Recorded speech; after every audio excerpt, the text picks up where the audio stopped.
Well, I'm going to start with my experience in colorism. Growing up, as an adolescent mind, primary, I can take it back there, classically we used to being teased, we used to have shaming, if for the lack of better words. And that thing, it actually drew me into self-esteem issues, because calling you all those type of words, names. So that is my segue, and I would like to roll in Shelly. And how was your experience with colorism? Honestly, I felt super weird about doing this in the first place because I'm light-skinned, and I feel like light-skinned people, it's kind of weird or offensive to, some people take offense if I, as a light-skinned person, I'm like, yeah, I've experienced colorism in this way. I've actually seen it happening on Twitter, where I think it was Pro Tusi talking about how people are discriminating against her because she's light-skinned and whatever. And it puts me in a weird position, I don't know, I kind of feel trapped by the fact that I'm light-skinned. It feels like I can't have issues because of my skin color just because I'm light, and I don't want to be insensitive at the same time. So that's been my biggest problem. Yeah, that's been your biggest problem. Right now. I feel you. And on my side, Palesa, and what did you take on colorism? How did it affect you, and how did it play out in your life? Well, I was always taken as this American. Okay. And I didn't know whether it was my color or it was who I am. Okay. But I don't think it really bothered my self-esteem that much. But it bothered me because I had friends who had extra melanin, and whenever you would walk with them, and all sorts of things. So those unnecessary name callings that it puts you in a box. It makes you want to question yourself the more you grow. Am I enough? Am I beautiful enough? And it's all sorts of questions that build in your head, and it never gets out, because whenever something happens to you, you just look in the mirror and say, "Barely, nothing nice. Maybe I'm not enough." It makes it builds the character in you somehow, somewhere. And how did colorism take shape in your life? With me, since I'm light-skinned, it boosted my confidence because everyone around me praised me, you're beautiful and all that. But I never really looked down on someone who is dark-skinned. I always okay, we're all different. Why should I look down on the next person that is dark-skinned? I always have dark-skinned friends just to take the spotlight. Yeah, it's that. It's that. Yeah, okay. The way I feel about colorism, the way it's introduced to us, I feel like, it's something that it's something that we hardly had a choice in, on how the current situation of our families, our communities, how did the whole concept of colorism get introduced to us? I feel like we are trapped, in something that's not what is reactor njani kuyo, What gets to me, we've normalized it. We've normalized it. Umuntu uyabizwa ngomnyamani, being named as such, and ungazi ukuthi loyo muntu imphatha kanjani.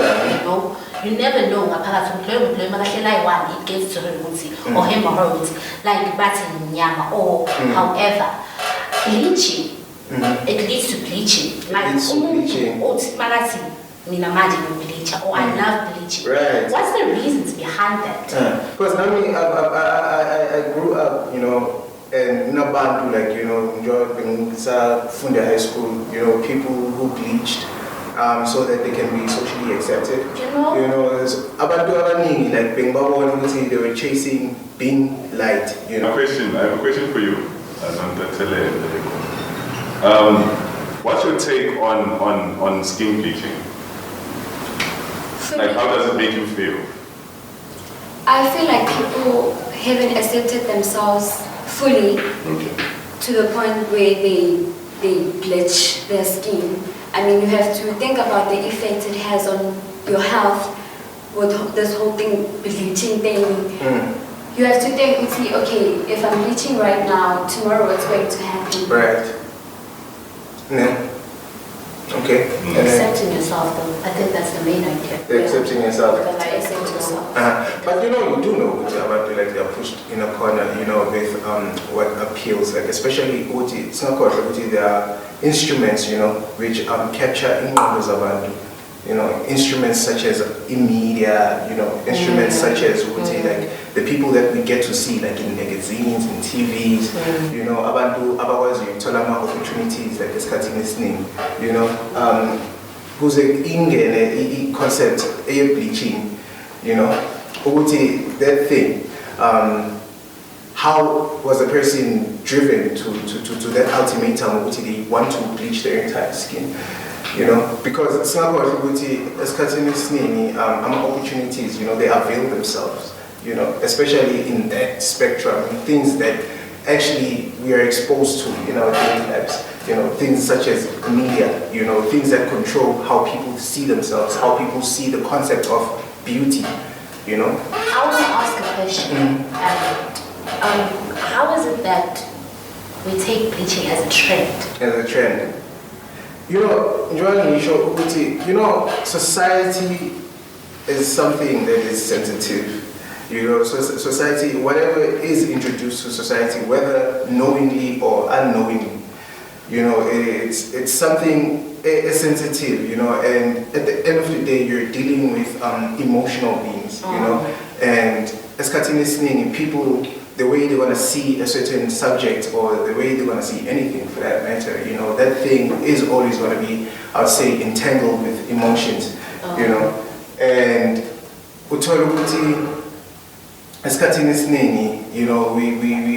we just follow what we feel, sometimes we feel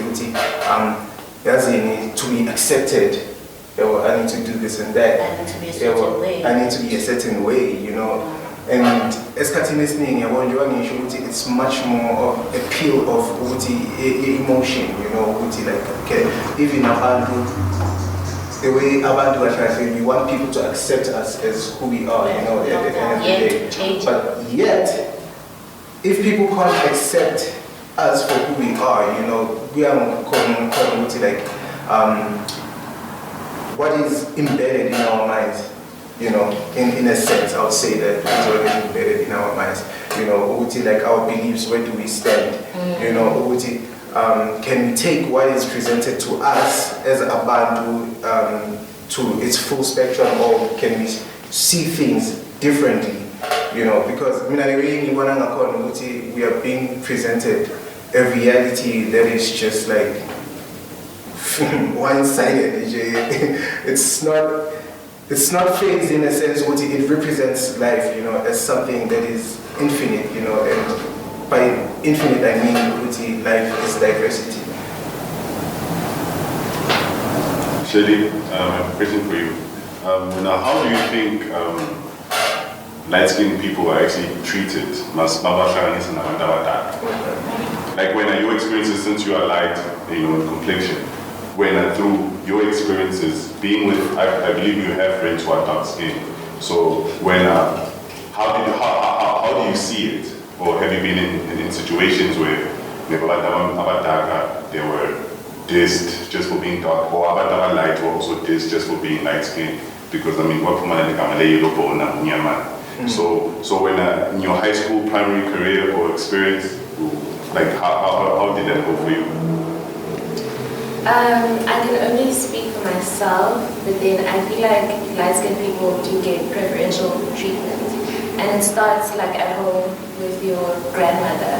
You would see like if you guys are all cousins, for example, I'm not saying, like your light-skinned cousin will get more attention or more compliments just because of how they look. So I have gotten preferential treatment or been treated better But usually the opposite sex, just because I'm light skinned as in comparison to dark skinned people or dark skinned girls. And you do find that, Uzi, like, in that case, you know, you're not in control, you know, on how another person is gonna, you know, treat you or how another person is gonna view you. You know, at the end of the day, we live with what is given, you know, and like what we're given, you know, I'm not saying it's right or it's okay, you know, but what I'm actually trying to say is, I can't put it in a sense, you had remotely full access or control to how the events, you know, how an event like of you being given that special treatment, like how it would actually turn out, you know. But I feel like to an extent, like, I had a responsibility to be like, if I'm hearing like the snobs comment as a child or whatever growing up, I could have been like, dude, like, actually that's not okay. You can't be saying that to someone just because they're light skinned. Yeah, it's like, that's the kind of responsibility that we owe each other. Yeah. If you see someone being treated some type of way because of something that is totally out of their control, then you should kind of intervene. And just to set an example, let's say we are a group of 10, and there's 5 light skin and there's 5 dark skin. It would take Abafana a second to notice the light skin rather than the dark skin. Noma ngabe kuthiwa uyabona ukuthi laba badala bahle. And we are going to like, yo, but it could just be like, yo, the light skin. You understand? I don't know how to put it so that it doesn't offend. But angeke uzumane uthi uyavela ku-dark and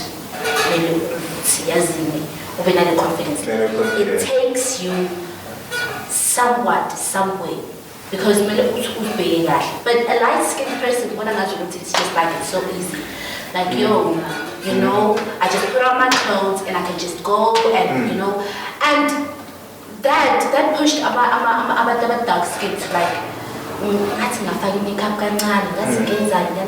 effect on phones, you know, to edit and all of that. And it's easier for a light skinned person to just one photo and it's done.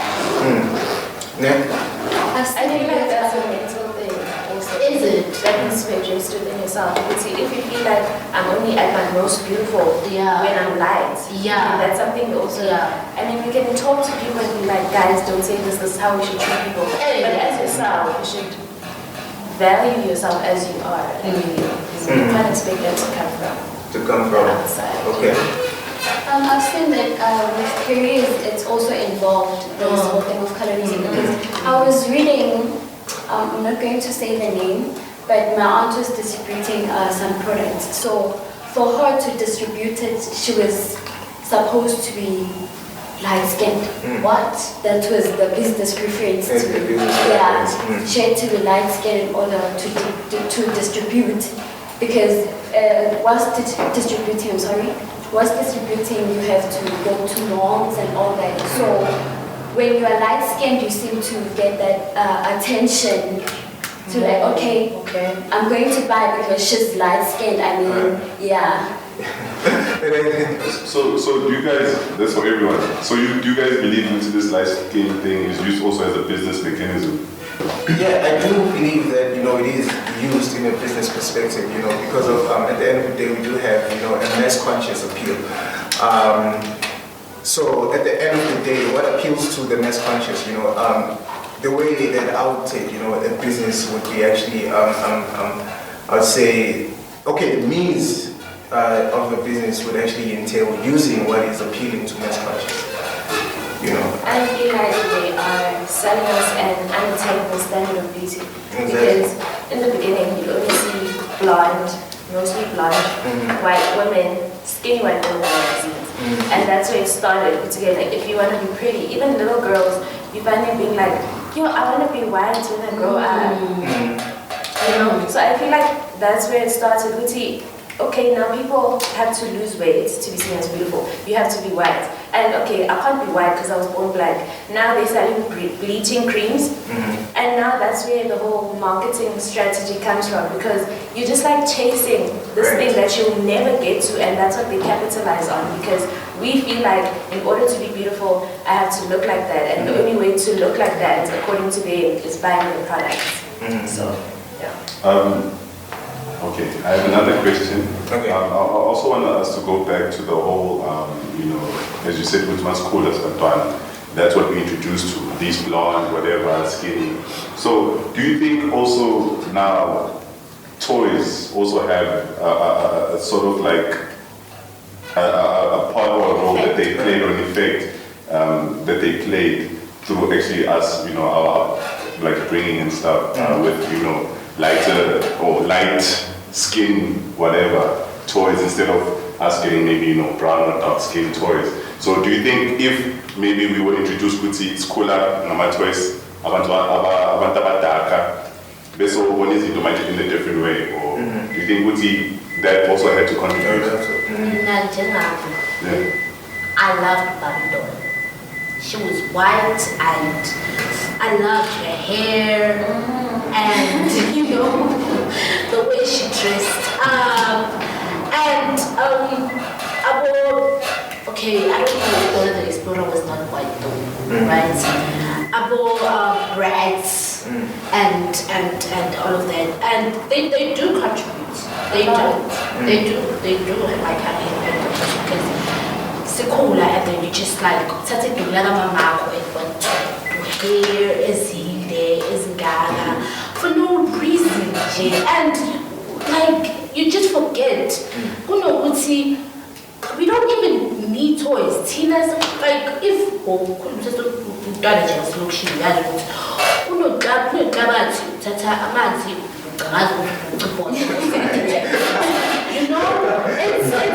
things like that have an effect on us.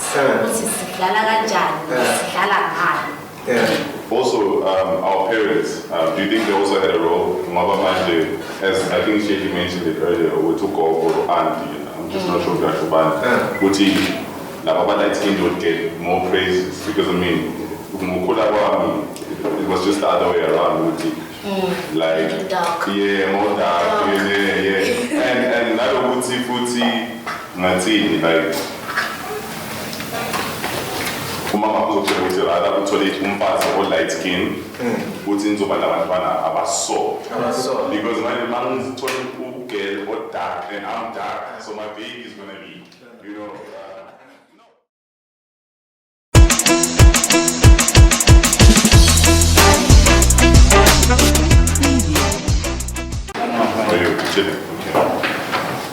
nalento yokuthi abazazi bethu basikhethele or nalento yokuthi abangani sikhuluma ukuthi rather than imidate umuntu oso for ukuthi uzothola umntwana oso, like what's your take on that? Ngoba I feel sometimes ukuthi through that it's not our choices anyways, ukuthi umuntu, you understand? So do you think we still have to decide that for our kids also? Ukuthi na kumele No, for me, I feel like we shouldn't do that, because of now we are in an age of time where, information is available to us, and the only way to set ourselves free is to be more informed, and being more informed means, like, we have to understand that, as I said earlier on, life is infinite, life is diverse, beauty won't come in one shade, beauty is all shades, and we have to understand the remnants, of where do we get these behavioral patterns, we have to understand how did they get introduced to us. We have to understand the root cause, of everything that we see today about colorism, and in my take, we come from an era, people, especially our continent was actually colonized, it was colonized, people, who were totally different from us came in our continent, they colonized us, and they stripped off human rights, of people who were viewed as, being different, from people who were actually colonizing our continent, and we have to understand that we're dealing with something that it's actually a byproduct of that entire process. We are dealing with something that has mutated and took form in our society, in our families. That in a sense, we have to understand the root cause of the problem, before we can actually start addressing what we see today, especially about colorism, and for me, where I stand, I think it comes with a better understanding. I don't feel that children we should continue these I'd say we should pass on these shackles, to our children, because of it cuts all the progress, that society needs right about now, so I don't know. That's Your question is so nostalgic. Okay. Because my grandmother,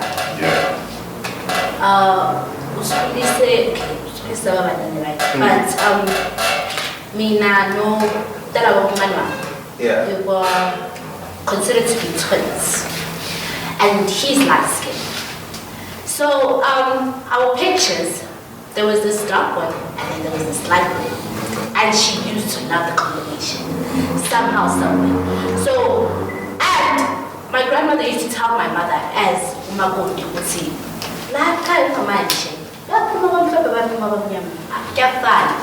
and I guess I grew up in that family knowing very well that there is light and there is dark.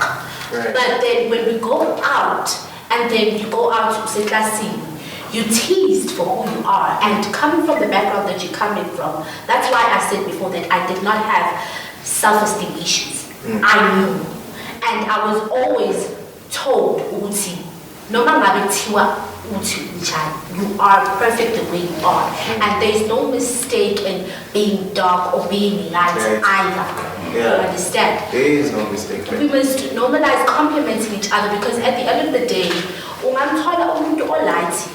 and that's it of umuntu light, and then and it's not who you want inside of you. We should look for a person for who they are and not their color. Their color. You understand? Yes.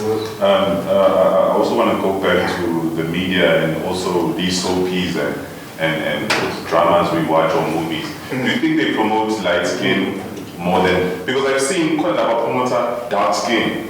Yeah. Very much like your Black Panther, all sorts of movies, Bonnie and Clyde.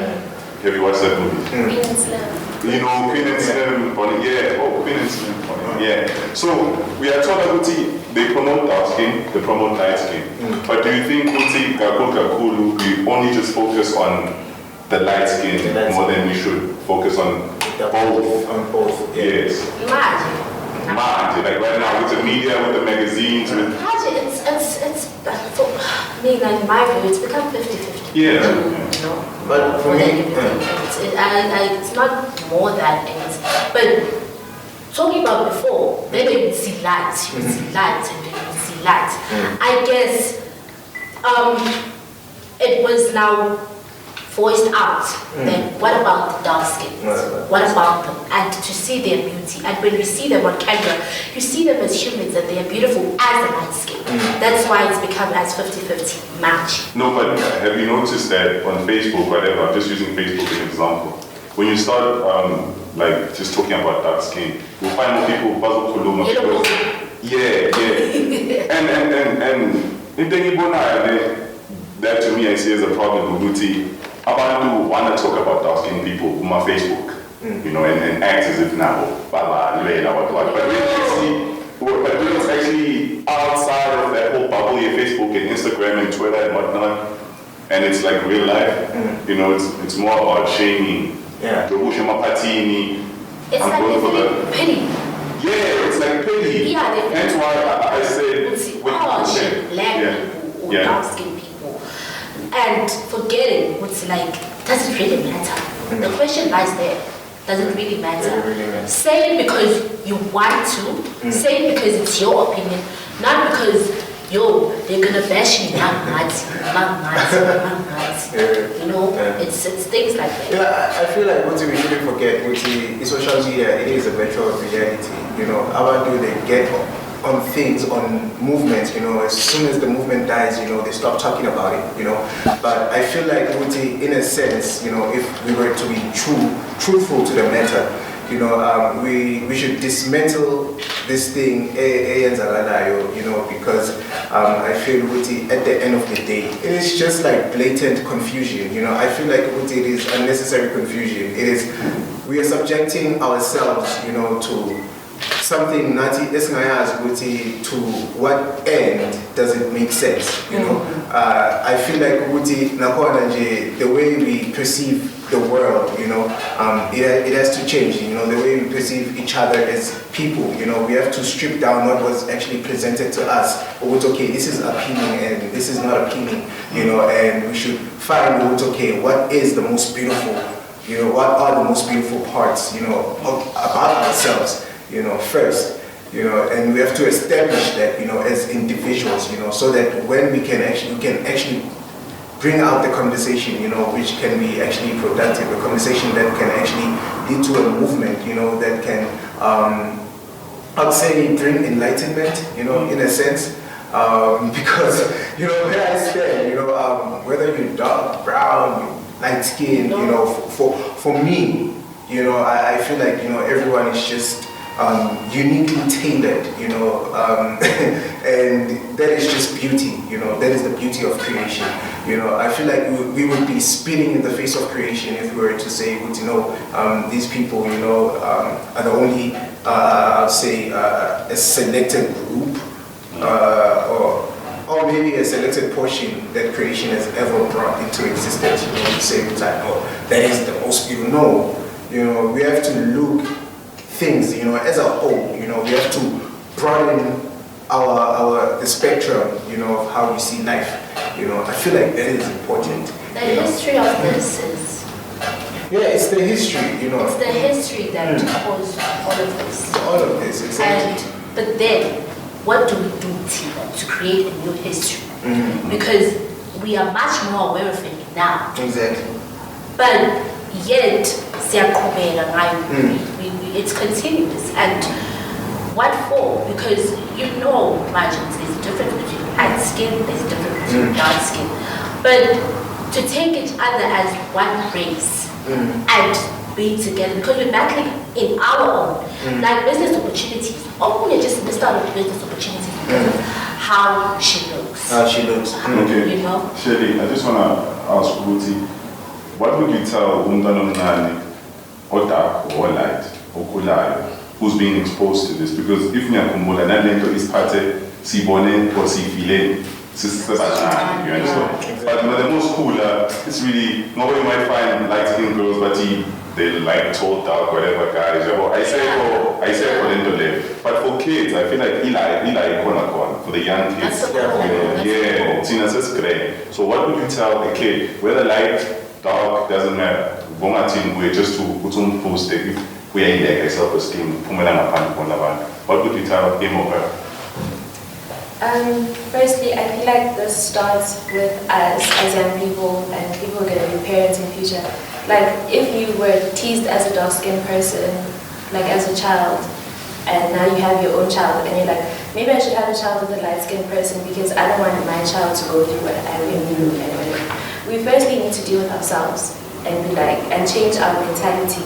But then to answer your question, I tell a child, looks don't matter. Like, what's fucked up about our society is, and our age group, everything is about looks. Like, to get brand sponsors, you have to look a certain way. Everything is about Instagram. And like, I feel like we're losing touch of who we are as people. So we should reinforce our kids with you're very intelligent, you're good at sports. So whether you're dark skin or light skin, that does not stop you from doing what you were sent here to do. So we should maybe focus less on looks, because they can only take you so far.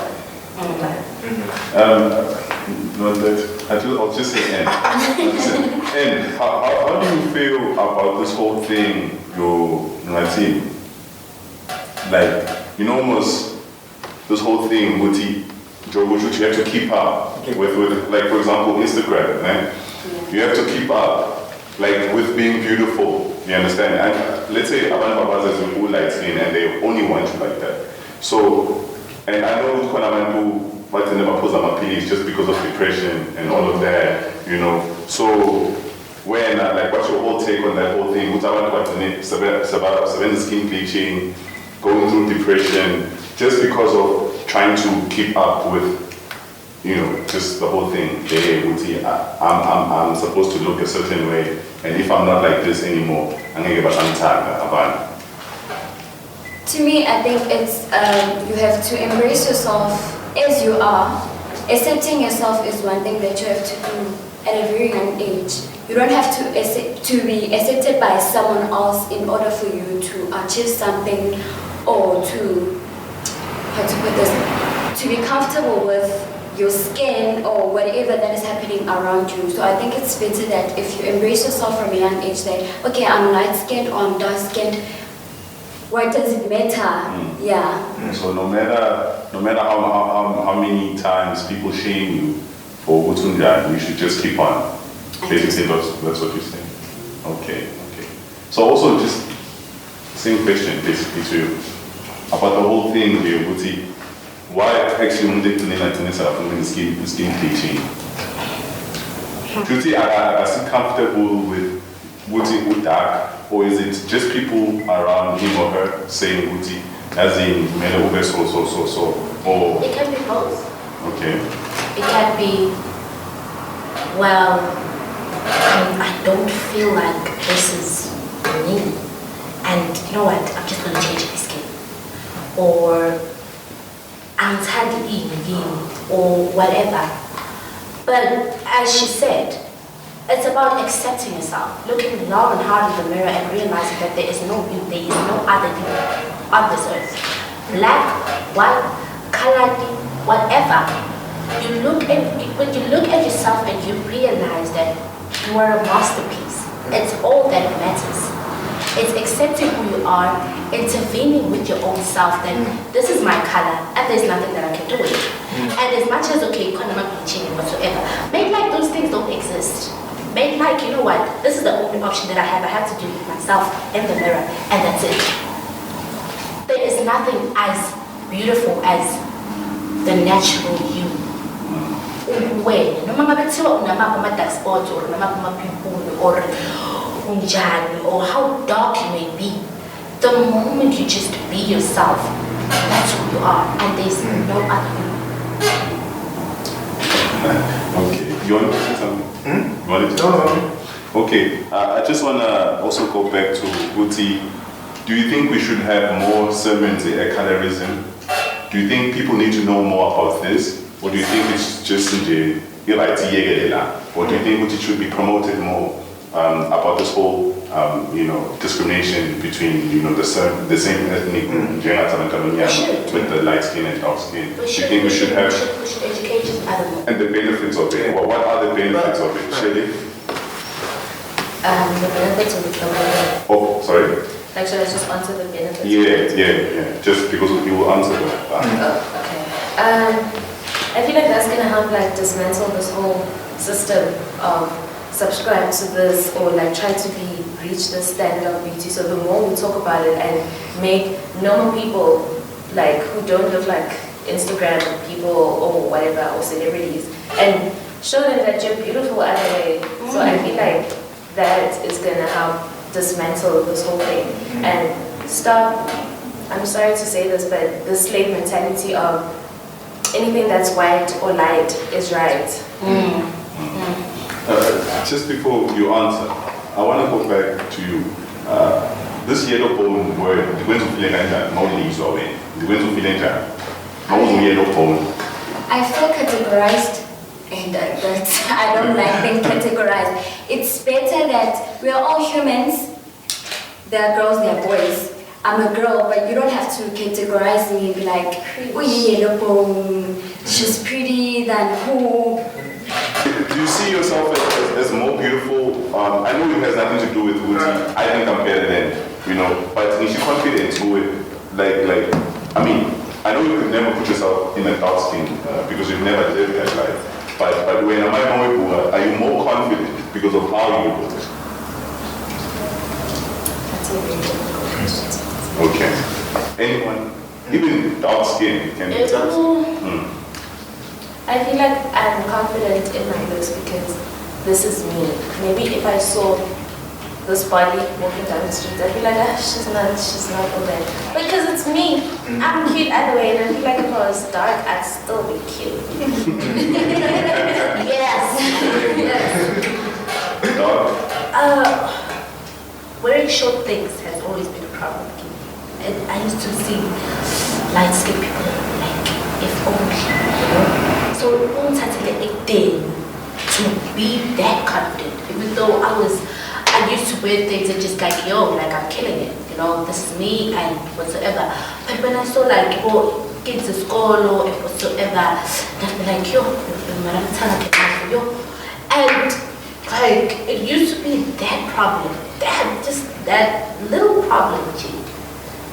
I'm gonna ask you why you felt like seeing like light-skinned legs and like are prettier than yours or they used to be lighter and mine used to be darker, and they'd be like, if only like, you know, but you do know. Is that because of how you felt about your skin color, or is it because of other people's opinions, or do you have data on? It wasn't other people's opinion. Well, other people's opinion was right here, again. But it was how I felt when it comes to like seeing them show things and all of that. Because we used to go to Boma Beach and you know, it's just like, oh yeah, I mean, the guys in the dark and all of that. You build up many excuses that really didn't matter. So it took me a long time to realize that there's a me.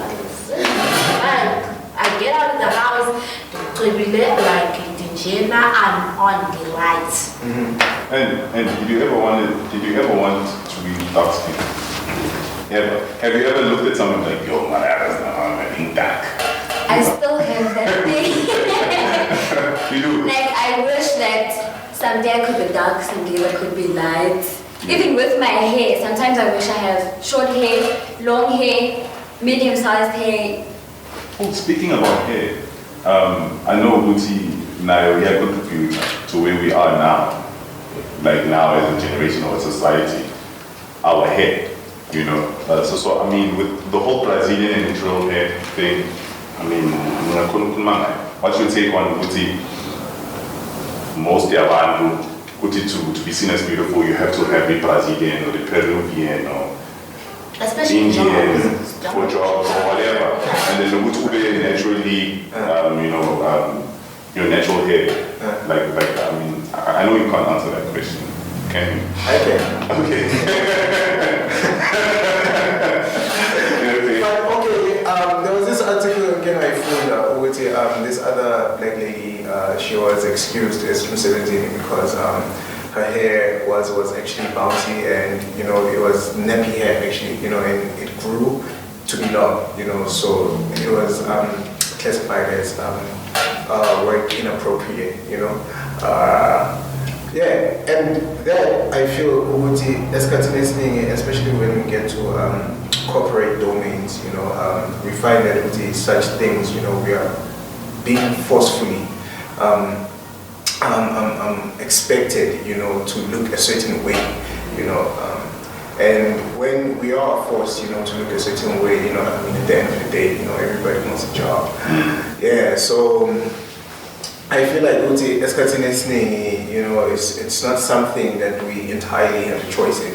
You know, sometimes, you know, they tell us, okay, this is what is, you know, expected. This is how people are supposed to look, you know. But okay, that is just like on a corporate perspective, you know.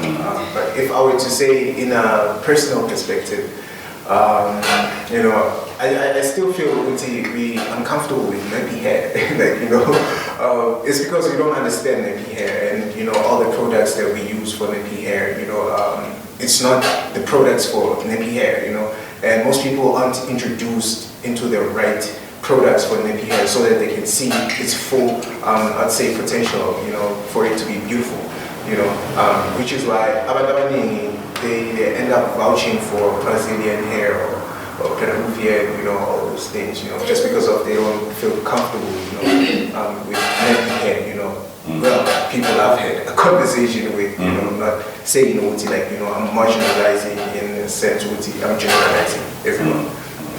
There's a series I was watching, and there was a bunch of girls who were wearing Peruvian and they were considered beautiful.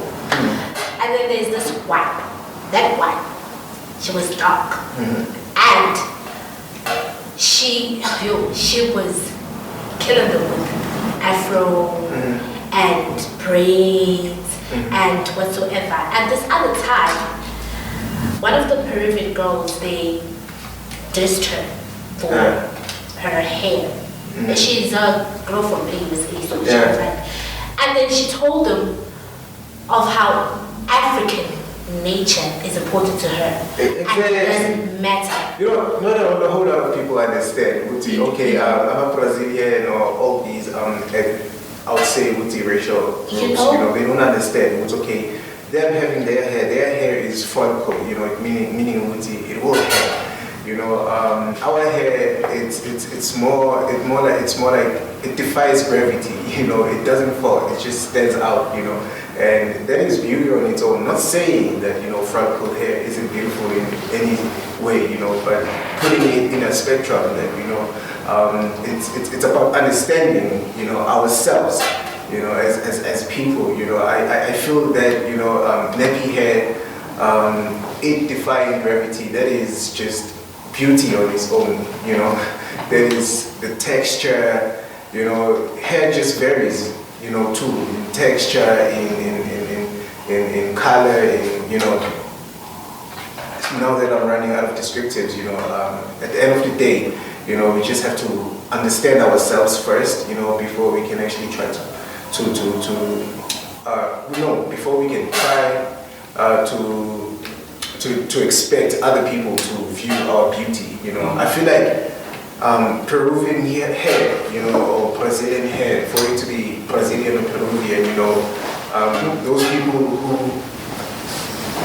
have that hair actually saw it beautiful, you know. I feel like it's our turn now to see our hair as beautiful, as simple as that.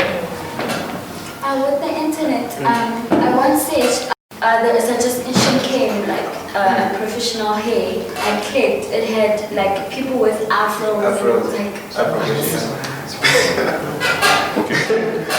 like I feel like we should, not that we should, that system only works because we live it. Because, like, growing up, I had relaxed hair for most of my life, like, until maybe a year after high school, you know, I cut my hair and it started growing naturally. And that was because we grew up with this thing of, hey, not just Stillz up, you know, literally. So I feel like the system will not flourish if we don't let it. If we say, you're beautiful with your dark skin, you're beautiful with your light skin, you're beautiful with your natural hair, you're beautiful with your hair that is not, you know, like, no offense, but like mixed babies are a hype now. We see racial ambiguous people, babies, we see, you know, like the hair type and whatever, 4C hair, like, what? South African women mostly have 4C hair.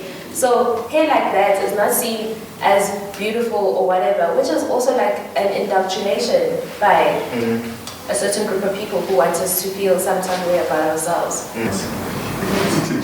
But for me, like before it got to Model C schools, you know, this thing, it started ending me, you know, hearing your parents say, you know, or,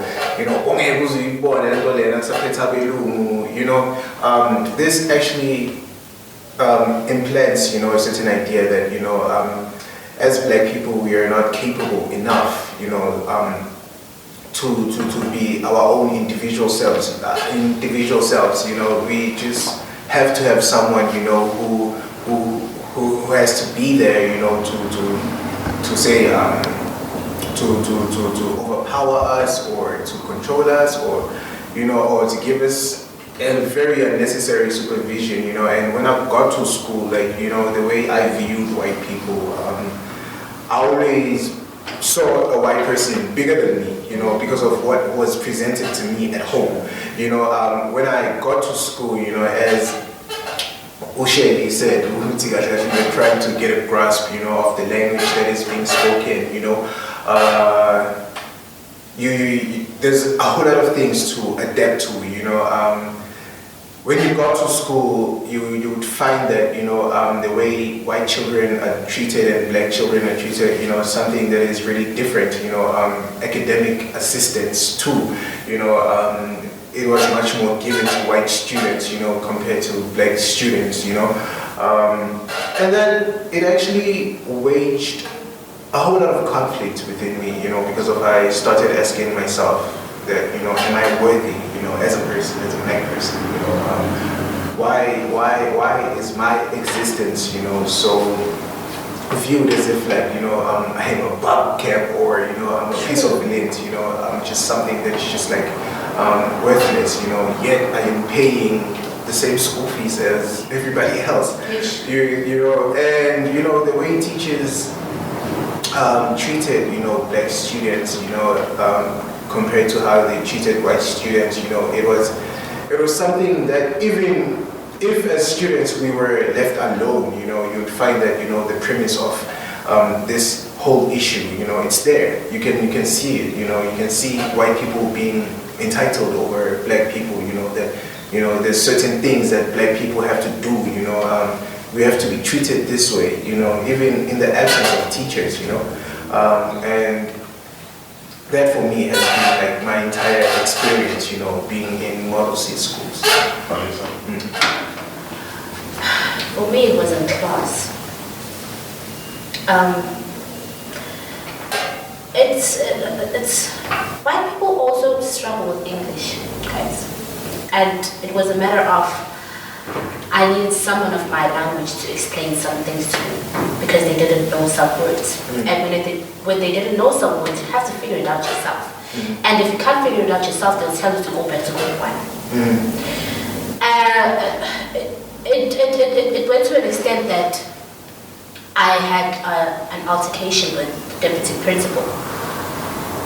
And I was like, this school is unfair, what? And then he was like, go and join the politics. He literally took me, and I felt my feet flying in the air, and I was thrown out of the office.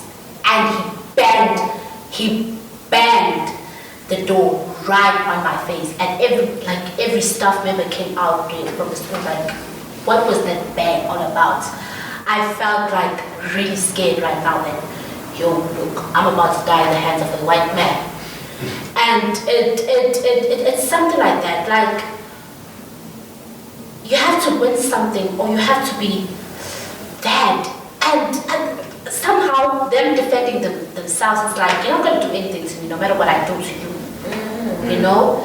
It's something like that. And then they have their children at the same school who feel power over you, because I was almost every day, there was this one kid that I remember who was a child of some teacher, and he always used to bump on my shoulder deliberately, like, and I was like, what the hell?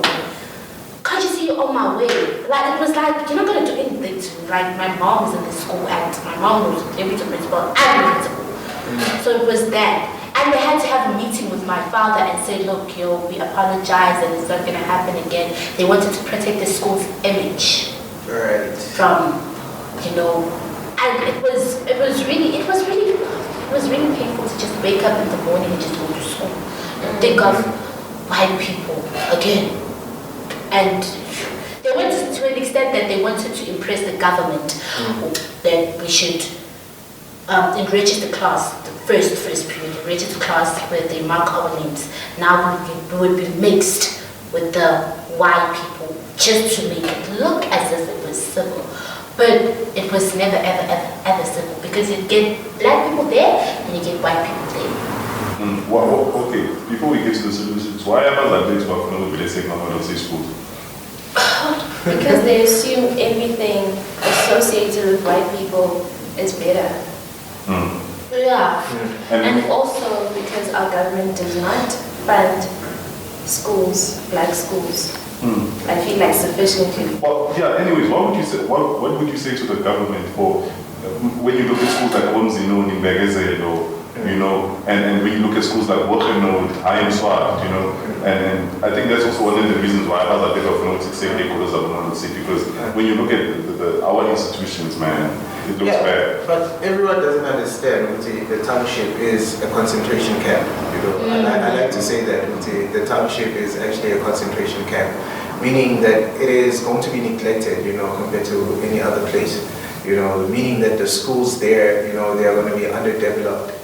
You know, so I feel that in most occasions when our parents are able, you know, they want to take us to developed schools. You know, schools where we won't have, you know, that much setbacks, you know. Well, if I were to say, I'm speaking on their behalf, you know.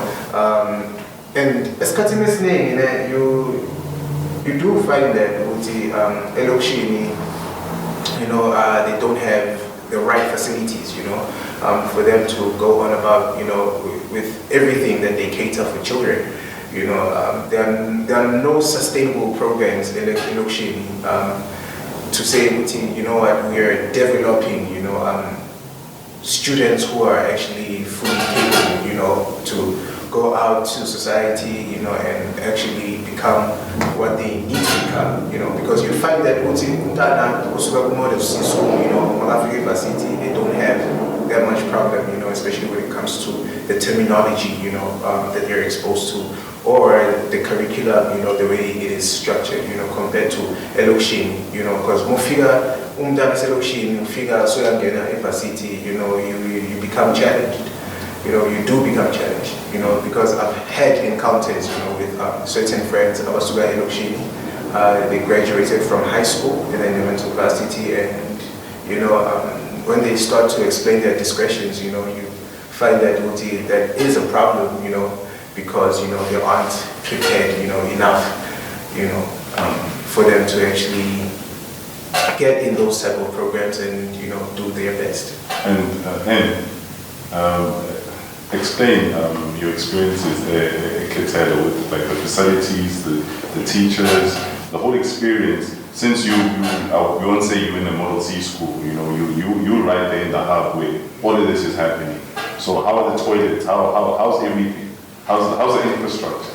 Well, the facilities we are at our school, they are okay, but they're not totally clean, and it's inside the school that it is us, the learners, that has to keep hygiene, the toilets hygienic and everything. So with the teachers, it's like when you are light-skinned, you are more favored than the dark-skinned ones.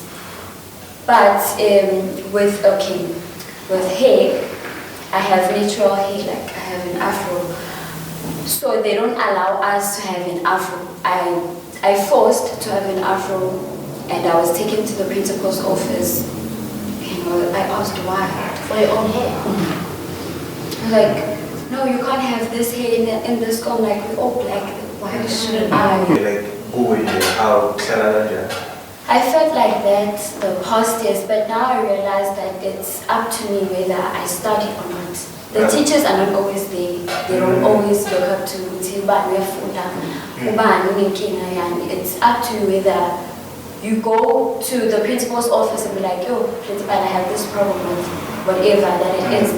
Then you, as a person, you have to like go home and like, okay, I'm going to study. I don't have study materials. I have to save up my money and buy study materials.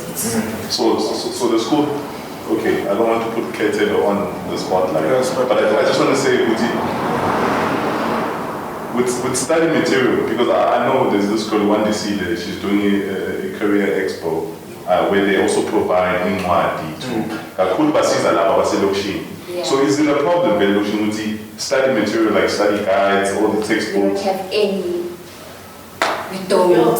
So how do you guys manage? You have to buy it on your own. And it's hard for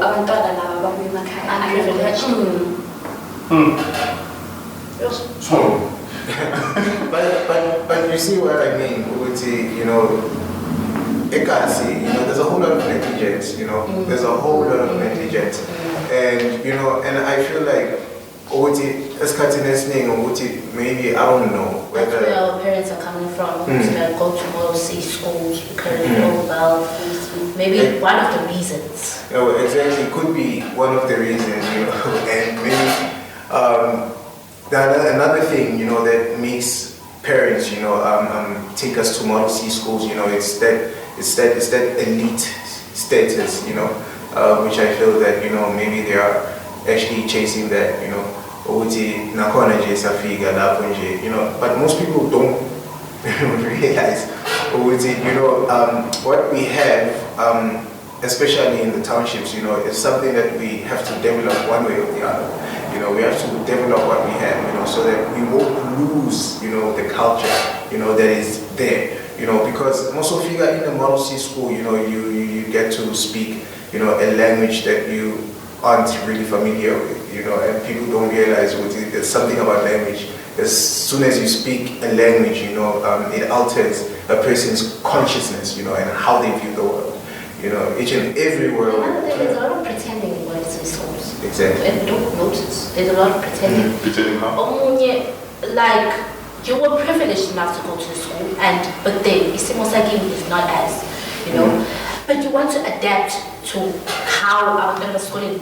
Mama phone because your friends, but an iPhone, but and you know, but when because it's was all those in the Model C school, you know what I mean? Metric stuff like metric dances, like ultimately, but then a certain amount in Gaga for your metric dance, and we had but that was going to say back on, and imagine how many go you have to like.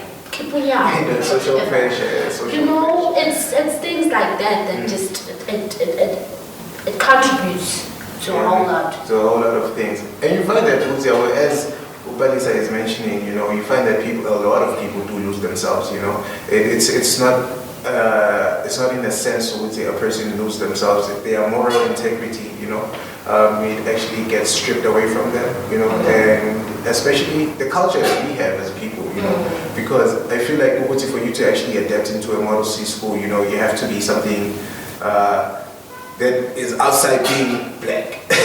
You know, you have to be something that is being outside being black, you know, because even the rules, you know, you'd find that ultimately in I used to speak Zulu, you know, and teacher you're gonna speak Afrikaans, you're gonna speak English. So speaking about since we're on linguistics, do you think English on its own is going to be the one language the song is in mind, and that's something really from the start of knowing scholar need to do. This is how now we have to sort of communicate. Because now let's go in Longa is like, you know, so now man is speaking English. I just found out yeah. At the end of the day, we have to understand the branch of English. I'm sure it's English. It is a mixture of a whole lot of languages. You know, it is borrowed languages. You know, if you were to actually see it, you know. So I feel like in a sense, you know, they were actually trying to create that one language, you know, which could make all the corners of the world, you know, much more closer. Language A1, you know, the world becomes small, you know, in a sense, because the world becomes small when we are able to communicate, you know, in a sense, you know, and that is communication too, linguistics, communication, you know, it's something that was brought to us too. We have to move away from what we speak, you know, naturally as people, you know, to something that is much more, you know, acceptable in a societal perspective. You know. Okay. You wanted to say something before we move to the solutions? Anything?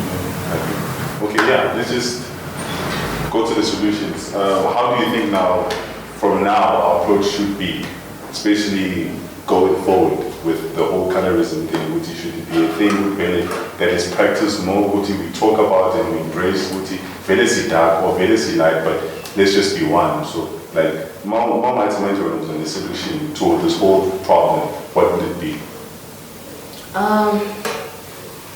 More discussions like this, and we must not take it as bashing if we have a topic on social media and I say, well, colorism this, and then someone says, but this, and then he or she feels attacked. Let's normalize having a conversation about colorism so that it becomes normal to educate even the younger generation that your color is who you are, and you don't need any medication, you don't need anything to change you. It's who you are, it's how you were born, and there was no mistake in that.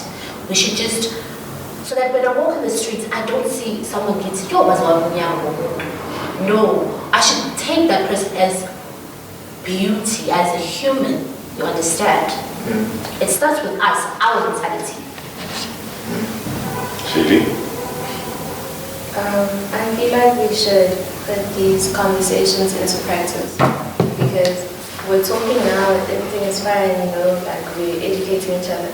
But when you step outside and something happens, you rise. Like you're not gonna educate that person, you're not gonna try and correct them, you're not gonna try and help. And I feel like it's that whole thing that we do on social media too, where we're like, you know, we're kind of forever and whatever, but we don't type each other up as we are.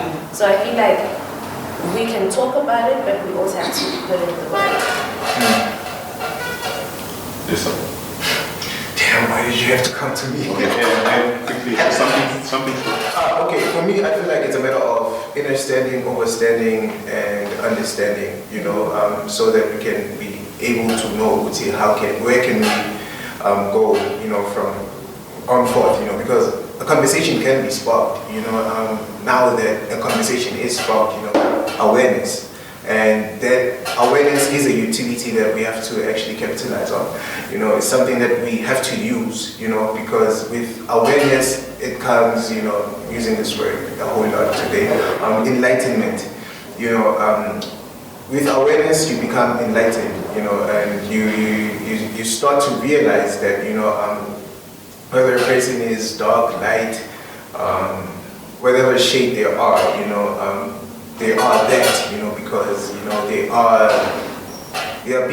were designed, you know, uniquely in a way that it suits their being, you know. So as people, we have to start being comfortable with ourselves, you know, and as a collective mass, you know, I feel that we need to introduce ourselves into a better understanding, you know, that, you know, what we are, we resemble a civilization. You know, and we have to acknowledge that, you know, this is a sickness, you know, and where there's a sickness, we have to act towards a sickness, that, you know, we have to cure the sickness, you know, for me. And going along the means of curing the sickness, you know, it means that, you know, we have to acknowledge everything, you know, that we have discussed, you know, here, and, you know, actually trying to take a stand, you know, towards this. And it only starts, you know, with an individual, you know, yeah. With me, as Shelly was saying, I think we have to educate, get educated, and get those words that we're sharing here into action. Yeah. Yeah, so one more. If you had to tell the world, you are addressing the world, with you guys, Minister Pattern so, you know, how would you, I mean, if there's anyone, if you want, like telling South Africa now, just colorism, guys, this is how we should live, not with this pillar. So like a message to the world, basically. Yeah. If there's any at all. Okay. If you had to just tell Mzansi Wonke about this thing. There's all kinds of shades of dark, and you should know how to take each and every one as beautiful. That's my opinion. I just feel like if you don't have anything constructive to say, just keep it to yourself, because you're doing a lot of damage. That's all I have to say. Well, guys, I mean, I feel like we all are like the chemical make, you know, of the beauty of what our civilization actually resembles, you know. So I feel like there should be a way that we can see all ourselves, you know, as beautiful, as enough capable, intelligent, you know. For me, it's all about what we have to offer, you know, at the end of the day. You know, it doesn't matter whether a person is whatever shape they are, you know. For me, it's what we can offer to the table, you know, whether you're a light-skinned person, you're a dark-skinned person, you know, what can you offer, you know, towards this entire thing that we have of colorism, you know, so that we can actually break the curses that we are living in right now, you know, for the next generation, because, you know, we are planting a seed right now. So now we do have a choice to uproot certain stems that, you know, we need to get rid of, you know, within ourselves, you know, and to plant something that is new and, you know, revitalized. Thank you. Media.